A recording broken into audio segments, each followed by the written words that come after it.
নমস্কার, আমি সবর্ণা। আজকে কোনো সুপ্রভাত জানাতে আসিনি ফেসবুকে।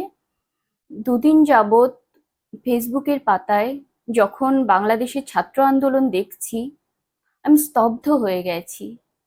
এ কি এ কি শাসকের নগ্ন রূপ! কি উদগ্র দম্ভ যে ছাত্রের বুকে গুলি করছে! আরে তারা তো কোনো সন্ত্রাসবাদী নয়, তারা তো কোনো ক্রিমিনাল নয়। তারা তাদের দাবি চাইতেই পারে যে কোনো উপায়ে, তাই বলে তাদের বুকে গুলি!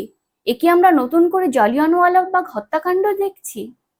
আজকে বাংলাদেশ নামটাই এসেছে তাদের ছাত্রদের আন্দোলনের উপর ভিত্তি করে।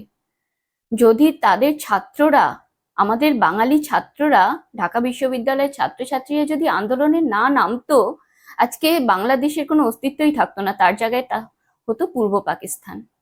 আজকে সেই ছাত্র সমাজের ওপর এই নৃশংস হত্যাকাণ্ড! এ কেমন বিচার শাসকের!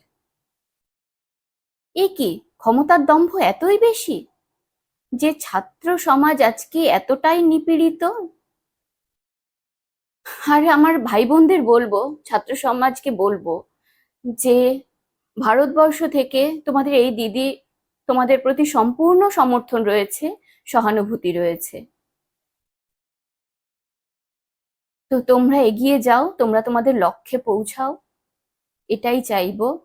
আর যারা, যে পরিবারগুলো এতে সন্তান হারা হলো, তাদেরকে সহানুভূতি জানানোর কোনো ক্ষমতা অন্তত আমার নেই, তাদেরকে সান্ত্বনা দেবার ভাষাও আমার নেই। তো ঈশ্বরের কাছে প্রার্থনা করব তোমরা জীবনে সফল হও। ধন্যবাদ, নমস্কার।